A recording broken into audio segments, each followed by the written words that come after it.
This is a story about having it all, reaching your ultimate peak, having success, achieving your dreams, but then in one moment it is all gone and you get locked off. You tell yourself, it's okay, I'm fine, and you continue with your everyday normal life. But there is something in the back of your mind constantly telling you, don't you miss it? And you say, I lost it all, I don't deserve to come back. But the voice is right. You do miss it. The people, the environment, the dream to be one of the best. And then suddenly you're outside of a building in the pouring rain and you find a businessman trying to make a deal with you. Oh wait, wrong story. Cut. Hey, what's up, you guys? So in all seriousness, I need to give a huge apology for ghosting for the past year, and I feel like I owe you guys an explanation, but I know people are here for the Blue Lock content, so I'll keep it quick. So basically, I loved making YouTube videos chatting with you guys about Blue Lock, and if I could have just kept doing that, I would have been more than happy to, but for several months, I had been juggling a full-time job while putting out weekly videos, and the truth is, I just got extremely burnt out, and when that happens, I just have to mentally take a break, and sadly, that break took a year. Plus, at the time, I was dealing with issues with my editing program, which made editing extremely slow and basically impossible. So when I was already dealing with all of that on top of feeling burnt out, my motivation had just shattered. But I am finally back, and so much has happened since I've been gone, and there is so much I need and want to talk about with you guys.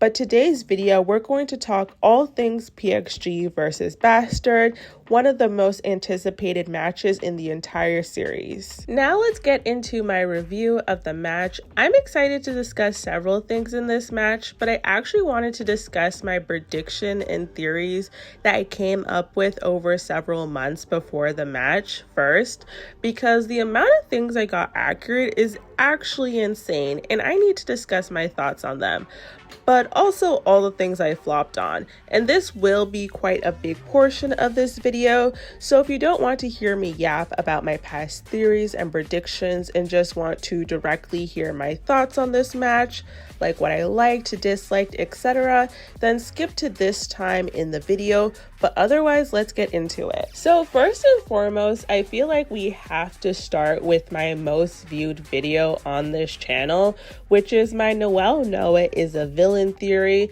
And honestly, I had felt pretty confident in this theory, but I wasn't expecting my theory to get validated so soon in the story, since this wasn't even like a PXG prediction theory or anything. But I had talked about how I felt like there was going to be a big betrayal in the Neo-Egoist League arc, since that is a trending theme that we've seen with all of these arcs. And the fact that I got it so right, you guys, I did this theory back in September of 2023. Pre-work Serena was on a different level. Like, I seriously think she had metavision, you guys. So for those of you that might not know what exactly I'm talking about, or just need a quick reminder of what exactly this theory was, it was basically that I believe that Noel Noah wasn't truly the timid and kind coach that he was portraying himself to be, since from the first quote that we heard from Noah, I just knew there was a disconnect between the person that we were seeing in the Neo-Egoist League arc and who I thought Noah really was. And yeah, Noah is an egoist through and through. He joined the NEL not only for his own selfish reasons, but also to use Isagi as his own pond, just like I thought. But yeah, shout out to all the people months ago that was telling me I was right. I am literally just seeing y'all's comments now, and I so appreciate it.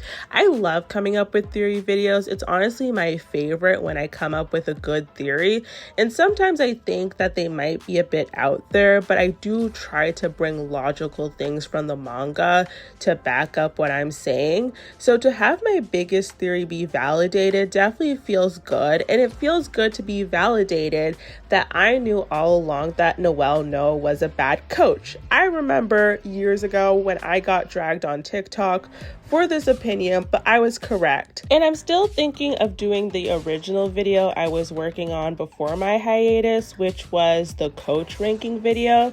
So Noel Noah will be getting his grilling soon. But yeah, I just wanted to talk about that for a moment first, since I definitely think that was like the biggest moment that I had predicted correctly. Next, I actually want to jump towards the end of the match and discuss Bastard winning over PXG, since that was another one of my most popular theories that ended up being correct. I will say that this one is less impressive than the Noel Noah theory, since I think a lot of people were expecting Bastard to win. But I also want to talk about the places where I wasn't always correct, since in the video I thought that Bastard had to win because Isagi had to not only be on top to quote unquote officially win Blue Lock, but I thought he needed to completely surpass Rin and essentially crush his rivalry with him. And that kinda happened, but not really, since both Rin and Isagi ended up in first place, which I have to call out ego, since that is not very Blue Lock of you, sir. What happened to only one person could be on top and only one person would be left standing?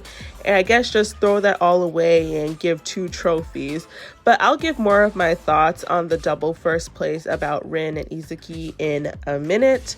But yeah, what the heck, ego? So I'll give myself half points for that theory. Now, I wanted to discuss my actual PXG versus Bastard prediction video, since here's where I start taking a bit more L's. So I was so confident that Rin was going to be revealed to have metavision. Like, I thought it was basically a given. I mean, I even made him having metavision my thumbnail. But no, my most confident prediction did not come true. I will say that now that we've been given this explanation between the difference of a genius and a talented learner, it seems that metavision is just quote unquote a talented learner ability, which is why I think Rin was not revealed to have it, since he is in the genius category. So I do think that Rin actually does have an ability, but I'll save that for possibly another video. But yeah, if this is true, then Karasu, who was put into the talented learner category and my next best guess, should have been given metavision. And I don't think this is the last time we'll see another Blue Lock player to be revealed to have metavision. But yeah, this theory flopped like my upload schedule for the past year. But let's just speed run through my other theories that also flopped. Except for one and possibly a half. First one being when I did predict that Kiyora Jin would play a neutral role in the match and just align himself with whoever was best in the moment. And I am impressed that I got that one way back before Kyoto stocks were even valid. But yeah, I felt like this made the most sense for his character, since we have seen what happens to a character when they invest their everything into just one person. And we will talk about Ness later in this video because, oh boy. And the half theory that I got right is that Igaguri wouldn't make it to the top 23. And now my reason for saying it's half correct, at least so far, is because the rest of my theory was that he would still be in the storyline. It's just he would actually join the management team. And if you want the full details of my thought process, watch my prediction video. But yeah, now knowing that Barasta 3 exists, I think that it's likely going to be that he's going to be picked as the 3rd member, since he was right below Nagi in terms of rankings. So I think it's going to be him, Nagi, and Sai, which it's crazy that he might actually be put in the same category as them. And low-key, high-key, I just want my prediction to be true, since like I said, Igaguri can play the exact same role that his character does without officially being put on the team. But yeah, I have low expectations that this is actually the last time that we're going to see the monk. And this next prediction didn't come true, but I feel the need to discuss it, which is the exact storyline that I gave Nanase of working really hard and just barely not making it into the top 3 and being in the 24th spot only to get kicked out of Blue Lock. It's crazy work that ended up happening to Nagi. I need to just peel back the curtain for a little bit. So during my whole hiatus, I did not keep up with the manga. I am literally writing this script after having just binged the whole PXG versus Bastard match, and I knew nothing when I started to read. I didn't know who won. I didn't know what happened in the match. The one thing I knew when I started reading to catch up on the manga again was that Nagi got eliminated, since one of my friends, who at the time didn't even know I had a Blue Lock channel, told me that Nagi got eliminated. And when I say it's an understatement of how shocked I was, since yes, I've been talking about Nagi's downfall for months when I was making videos, but him getting eliminated was something I did not see coming, and I'm likely going to make a whole separate video on what happened with Nagi and what's going on with his character, since there's just so much to unpack. But yeah, I just thought it was both sad and funny that I was cooking, but for the completely wrong person. Anyways, I've been talking for a while, but what are my actual thoughts on the match? So like I said, I binged the whole match in one sitting, so I haven't looked at what anyone else said. So these thoughts are completely my own, since I didn't want to accidentally get influenced by anyone else. And I will say that there is just a huge difference in the experience of a match when you are reading it weekly and when you binge it all in one session. It for sure changes the experience, since Blue Lock is so action-packed and fast-paced that when you have to wait on it, it's not as fun. But that being said, I really like this match overall. I definitely think it's top 3 in best matches of Blue Lock for me, alongside the U20 versus Blue Lock 11 and the Bastard versus Manshine match. I don't know how other people are feeling about it, but having just finished it, this is how I feel in the moment. In terms of where it stands in that top 3, I don't know. I would actually love to go back and read those 2 other matches and compare it to the PXG versus Bastard match, since at this point it's been over a year since I've read those other 2 matches. So I think I would love to do a video where I reread all 3 of these matches and then actually attempt to rank them. So let me know your thoughts on that. But what did I actually like about this match? Let's get into my likes, and then we'll get into my dislikes in a bit. So first and foremost, I thought the storytelling in this match was really well done, especially the development we see in Rin and Kaiser specifically. Starting with Rin, he was already a character that we knew pretty well, so this match giving us more layers to him and furthering his development was really cool to see. And honestly, Rin was just a pleasure to watch this entire match. Just when I thought this character couldn't get cooler, I was proven wrong. I was never even a huge Rin stan, but I appreciate his character even more after this match. His whole ideology is just so interesting, and he is one of the most interesting characters in the story. It would have been so easy to make Rin into a one-dimensional antagonist that didn't have much depth, but once again we are shown why Izaki versus Rin is the most interesting rivalry, since it truly just hits on a different level, and that's because Rin is such an interesting counter to Izaki. And at this point, he is the perfect rival for him, since he pushes him like no other. I enjoy Izaki versus Nagi and Baru versus Izaki, but truly his dynamic with Rin is just too good. For example, we didn't get a new ability in this match, but Izaki does get a new level of understanding in the differences between him and Rin, and I thought the genius versus talented learner was such an interesting concept, since geniuses don't think logically, they go off pure instinct and their talent is innate, while talented learners, they have to constantly adapt and rethink the way that they view the sport, which I think perfectly explains why Izaki struggles to understand Rin's concept of football being something that he would die for, because there is no logic behind that way of thinking. Izaki, he loves the sport. and he wants to be the best. But Rin literally needs the sport because it's his very being. And I could go on, but I just think that's so fascinating. And I really enjoyed how the genius versus talented learner concept was explained.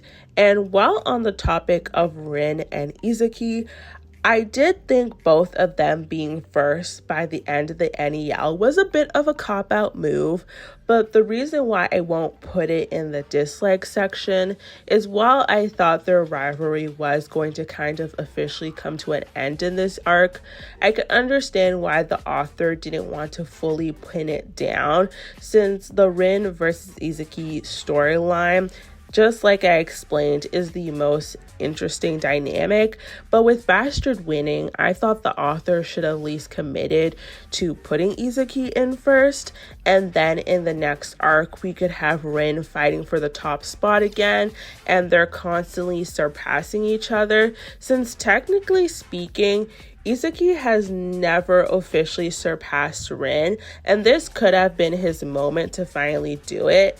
But I'm not too mad at it, so that's not why I'm not going to put it as a true dislike. Now let's talk about the next person that I felt got a surprising amount of huge development in this match and was one of my enjoys, which was Kaiser. Like Rin, I wasn't a huge Kaiser stan, even less so with Kaiser, since of course he's a super interesting character that has added so much to the story, but I was never hugely attached to him as a character. But finally getting more depth about his character has definitely made me see him in a new light and have a newfound appreciation for his character.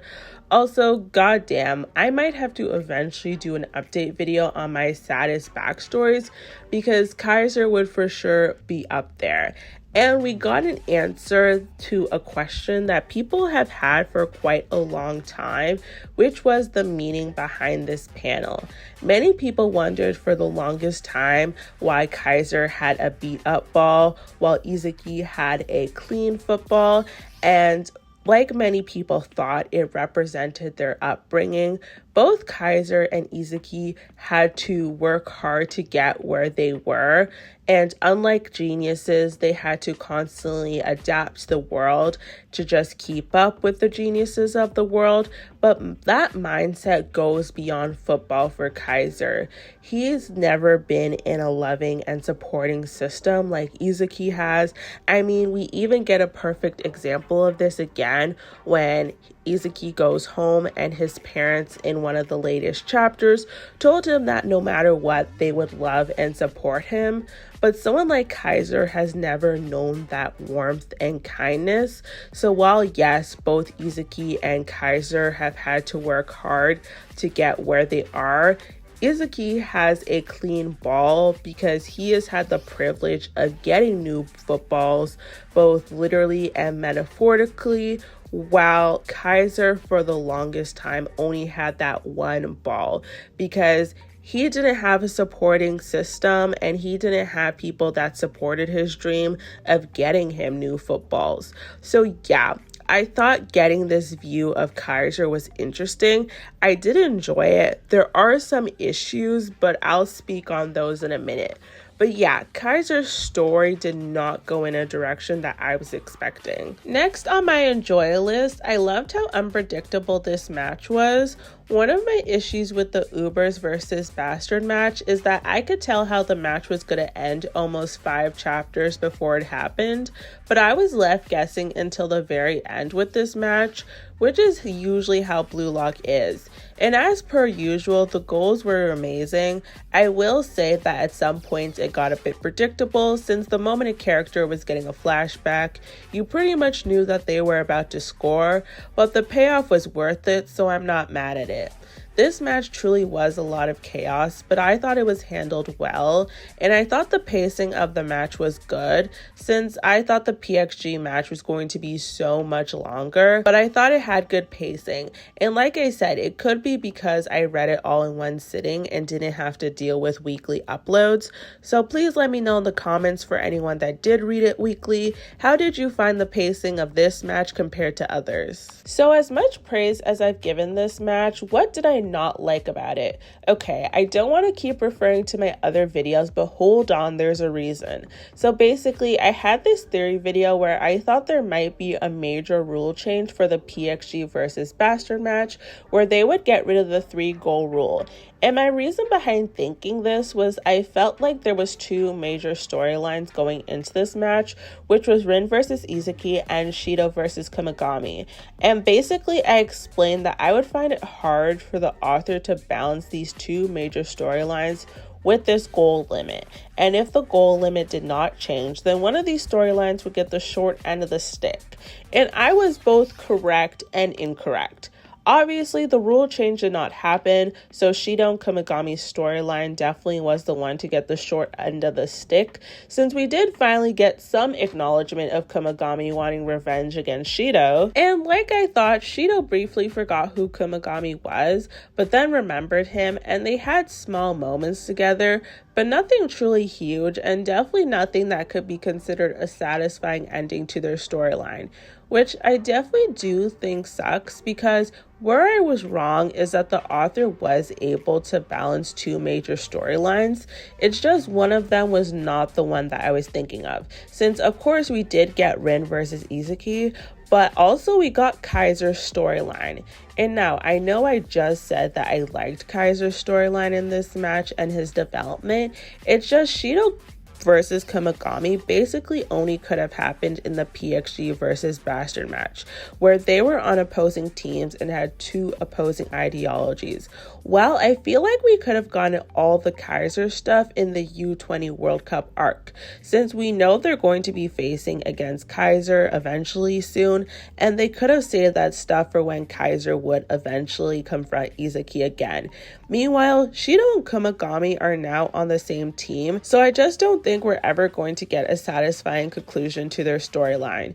And I just think that's a shame, since there is so much there to work with, and to see this storyline slip through the cracks is frustrating, especially seeing all the development and screen time that Kaiser got. Couldn't we have given at least half of that to Shidou and Kunigami, 2 characters that we've known longer? Once again, I enjoyed the Kaiser stuff. I just think the other main storyline of this match should have gone to Shidou and Kunigami, since maybe I will eat my words later and the author will find a clever way to continue their storyline in the U20 World Cup arc, even though they are on the same team, since clearly they're going to do the same thing with Rin and Isagi. But personally, I just don't think it's going to happen, since if it didn't happen now, then it's likely not going to ever happen. But I could be wrong, since another dislike I have is that we never got to see a wild card flashback. I think the majority of the community really thought that we were going to finally see what happened in wild card. I remember when I would chat with various people about this, most people would talk about the wild card flashback like it was pretty much going to be a given that we were going to see it during this match, since it just made sense narrative-wise that this would be the time to finally show us what was going to happen. But nope, we got nothing. And I know some people will say that's not fair to penalize this match for an essentially a headcanon. We were never promised that we were going to see wildcard, but it does tie into my issue with the lack of storyline for Kunigami through his rivalry with Shidou not being a priority in this match, since this narrative-wise felt like the perfect time, and I mean perfect time to show it. And now it feels like it's just dragged on too long to the point where I'm finding it hard to care anymore, because if the author's not going to show it now, then when?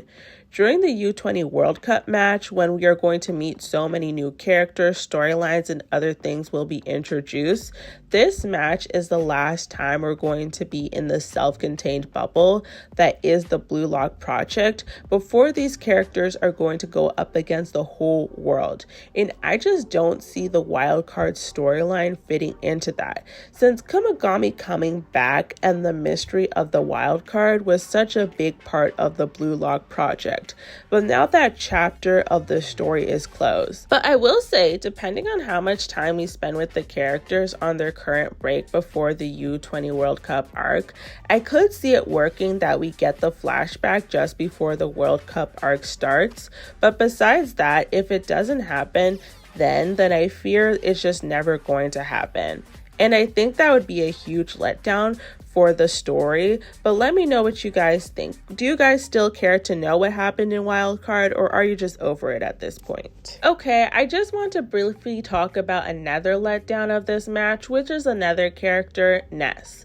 The amount of times I had to say out loud, Ness, stand up, was far too many times. I remember a year ago that the community's opinion of Ness was pretty low, but goddamn, I could only imagine what it is now. No self-respect, no self-worth. Kaiser and Ness's relationship is literally the worst and most toxic version of what Ryo and Nagi's relationship could have been eventually. And I will say that I understand why we had to see Ness's downfall. Time and time again, Blue Lock shows us that codependency is not good. Putting your everything into one person is unhealthy and will end badly. Like, I get all of that, but I didn't enjoy 1 second of it. I just felt bad for the guy. Like, he did not catch one break during this entire match. And I always wanted to do a video breaking down the theme of codependency in Blue Lock, and for sure Kaiser and Ness will have their whole own section, but for now, every time I think of the Ness scenes, I just cringe.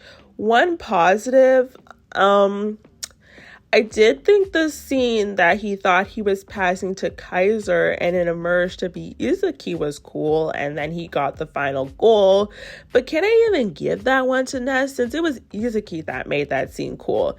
So yeah, I just felt bad for Ness. So I guess there's nothing. But yeah, one of these days I will talk in depth about Ness, because I know he's a hated character, but he is fascinating. And I feel like there needs to be some kind of breakdown about him as a character. But yeah, for all the likes and dislikes, I overall really liked this match. I thought it was a very solid match. Like I said earlier, I don't know what the community's feelings about this match are. I don't know if people love it, hate it. I purposely did not click any other videos because I really just wanted my own opinions about this match. But yeah, I think this is where I will end the video. I honestly could keep going and talking about this match, but I really want to get this video out to you guys. And I know this won't be the last time I talk about this match, especially if I end up doing that match comparison video that I was talking about earlier.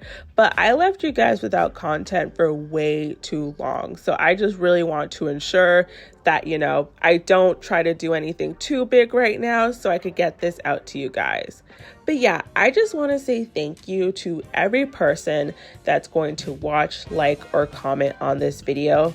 I thought getting to 1K subscribers was a dream that I could never achieve. So when I did accomplish it and then I left, I felt disappointed in myself because I love the community that I built.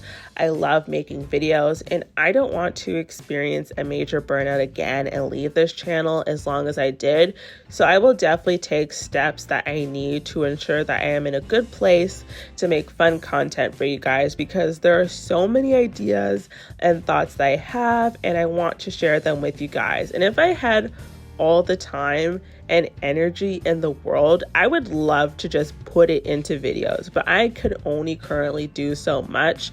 So it just means the world to me that you guys are still here. And like Nagi, I had to hit rock bottom, but the comeback is happening. If you guys like the video, please like, comment, and subscribe. And please, in the comments, if there's any video ideas you guys want me to talk about, let me know.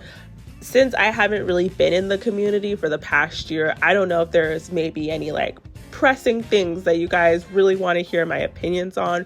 So definitely let me know. I read every single one of my comments, and I have for sure have done video ideas from your guys' comments before. So please just let me know. But yeah, anyways, I will see you guys in the next video. Bye.